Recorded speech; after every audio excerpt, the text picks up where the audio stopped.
R&R gets you ready for tonight's game. The Shootaround. It is the Shootaround here on R&R in the morning, and when we shoot it around, we invite Carolina Teague to shoot around with us. Welcome aboard, Carolina. How are you this morning? Doing good. Good morning. Good morning, you guys. I'm doing great. Yeah, you gotta get your hair You off gotta of get your Call of Duty. off of your Call of Duty headset. There we go. I know.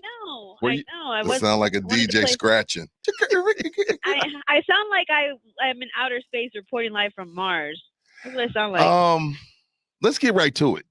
You tweeted out, "Are the Spurs the most?" The Spurs are no. You said the Spurs are the most slept on team in the NBA, and 1,300 people liked it. 700 some 1,400 liked it. 70 something retweets.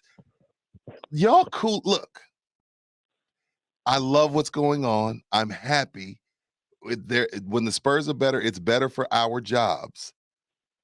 But how are you slept on, CT, when you just got in the play-in?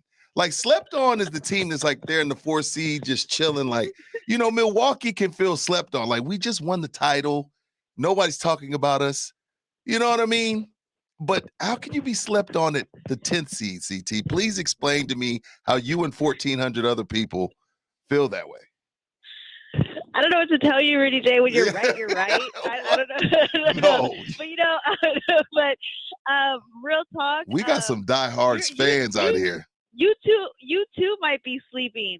What? You might need a Valero coffee, and you might need to wake up because, even though they're in the 10th spot, nobody predicted the San Antonio Spurs to be fighting for the play-in. They were predicted to be at the bottom 5 this season. They were supposed to get 26 wins by Vegas. 28. It was 28 wins by Vegas. Yeah, and they have had 0 nationally televised games, which rightfully so. Rightfully so. Point. I don't think that's fair. No, okay, go ahead. I think we're right. They were supposed to have 1 game, and it got canceled. Oh, because of COVID. This is a situation where I think we can all legitimately say that right now, at least NBA fandom is very much asleep on the Spurs. They haven't seen them. So Rob agrees with you. No, I'm not saying that they're a threat to win an NBA series or anything like that, but I do think if, in fact, they manage to get through this play-in scenario, they beat the Pelicans or whatever the case is, and then they play their way into the 8th seed after this thing, that they will be the most slept-on team in the playoffs because, quite frankly, nobody's seen them, and nobody knows who the hell the Spurs have on their team, quite frankly. True. Nobody ever talks about them nationally unless they mention them alongside the Lakers. But should you talk about a 10th seed? Like, if I'm doing Sports Center, if I'm putting together a Sports Center, right, I have a job to please the nation. Am I putting on the San Antonio Spurs with a bunch of guys I don't know that's been in the 11th seed for 70% of the season? Like, if I'm trying, like, people have to think of it in Sports Center terms, since that's who we're talking about. Well, okay. You have a show to put on. Well, let's talk about it in Sports Center terms. Okay, let's go, Rob. I'm in the production meeting with ESPN, and we're looking at potential in TNT, and we're giving up playoff responsibilities and who's going to get what. And we think about what are we going to do those 2 days prior to the game, and what are we going to do in game? What's going to be our storylines? Well, the Pop storyline is a natural, and it's a good one. It's a great one. So I think that they are kind of excited to see the Spurs make the playoffs. There's enough reason to talk about it because there is the potential, and we're going to hear a lot about it, that this is Pop's last season, and what a great run and what a great story it is. So I think that the idea is going to feel very slept on because nobody's quite frankly talked about it. Nobody's talked about Pop since he broke the record. Okay. So I do think that there's something to it, that we are a slept-on team, but that's nothing new here. But the problem is we don't have anything to back it up. We're being slept on, but we're not showing up with Tim, Tony, and Manu. We're showing up with DeJounte and Zach Collins and some Australian. Keldon Johnson. But here's the thing. They have multiple first-round draft picks next year. Nobody sees – people can see if you Google it, but I don't think nationally televised teams see that they have multiple draft picks for years to come yet. And I'm just honestly tired of hearing about the Los Angeles Lakers. That's fair. And That's fair. There's a reason why. I know there's a reason why. It's LeBron's on the team and everything like that. But I kind of think it's unfair. The Lakers are below the Spurs at this point. Give the Spurs some love. Just a little bit. Just a little bit. That's all I'm asking. I think they'll get their flowers. The reason why you're going to need to, and the reason I'll come to y'all's side a little bit, is because you're going to have the play-in, and you're going to want to promote that. Mm-hmm. So if you're gonna promote the play-in, don't just spring it on people at the last second. Let's find out about what's happening tonight. Let's figure out who we are.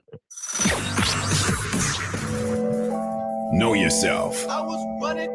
We are 34-45. They've won 3 consecutive games, 8-2 in their last 10. I think we're at 5 consecutive road wins. Yeah, 5 consecutive road wins after the defeat against the Nuggets. And keep in mind, that's the longest in nearly a decade. Slept on. It feels slept on, doesn't it? It feels pretty slept on. Post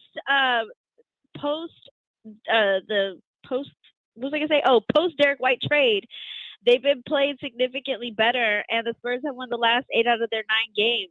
That sounds like pretty slept on to me. And things seem to be pretty good on the injury side of things. DeJounte has taken some time away, getting healthy again from non-COVID related flu, as it appears. The expectation is he's due again tonight. Are we going to get him tonight? Out again tonight. Yeah, he was ruled out. And Lonnie Walker's ruled day to day at the moment. We're going into the injuries, but yeah, DeJounte Murray's out. But that whole game against the Nuggets was a spectacular game. Jakob Poeltl got into foul trouble a little bit early, and that seemed to be the game plan for the Nuggets. And they took him out the game. Zach Collins then stepped his game up defensively, whether you agree with me or not, because Jokic ended up scoring 41 points. They put Jakob Poeltl back in the second half, and he did his thing defensively. He came out a lot stronger, and the rest of the team showed up defensively as well. The Spurs played really well without DeJounte Murray. They did. And everybody produced that day. Lots of credit. I really like how, they deserve all the credit for that win. Know your enemy. Timberwolves, well, they're not peaking, let's say that. Hey. They fell for the 5th time in their last game out, losing 132-114 to the Wizards. Karl Anthony Towns has been a Spur killer. It doesn't get any easier for Poeltl. But in Poeltl's defense, he was getting no double team help. The decision was, let Jokic get every bucket he wants. Don't let him drop any dimes. No passes mean no assists, right. And we'll beat him that way. So Poeltl was left alone, and he was supposed to get beaten. That was the plan. This is a little bit different. They've got to stop Karl Anthony Towns tonight. Yeah, they definitely do. And that actually the Timberwolves, too, they lost without Bradley Beal against the Wizards. There was no Bradley Beal. They ended up losing. And they gave credit to why they've been losing is they've been recently hitting a streak where either their 5 starters produce well and the bench unit doesn't show up, or the second unit shows up and the starters don't shoot well that evening. So even if Karl Anthony Towns does show up tonight, they all have to produce, all of them as a unit, in order to win, and that's how they feel like they're at this point right now. They're looking skinny on the bench. A good example of that, Carolina, you brought it up. Karl Anthony got 26. Anthony Edwards got 18. D'Angelo Russell also got 17. There are plenty of assists and rebounds among those 3. They still lost. In today's NBA, which is why Adam Silver's upset, really quick, the Timberwolves are 5 games ahead of the Clippers into that playoff position, so we may get a bone tonight. I think so. We may get a bone tonight. They may rest some guys. 2 consecutive and games. We'll stay pace with Pelicans. Go ahead, Chuck. Go ahead, Pledge. Inside the training room. I hurt myself today. Inside the training room, I guess an IV is still attached to DeJounte's arm. Trying to. Well, he's already only 185. So when he loses 10 pounds, you got to make sure he's right.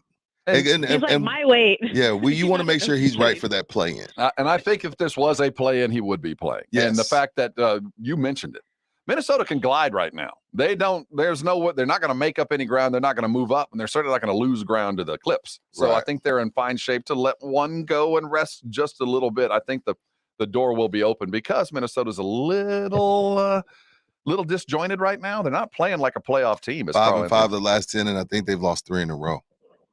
Tonight, the tip. No, I'm sorry. They've only lost 1 in a row. They broke that streak. The tip is at 7:00 tonight. They're playing in Minneapolis. Make sure you're paying attention. That is Shootaround Carolina. We're moving along. Oscar De La Hoya, the Golden Boy, is coming. So forgive us. Tell them I said hi. We certainly will. Thanks, Carolina. This has been Shootaround. Let's see if they can continue the run.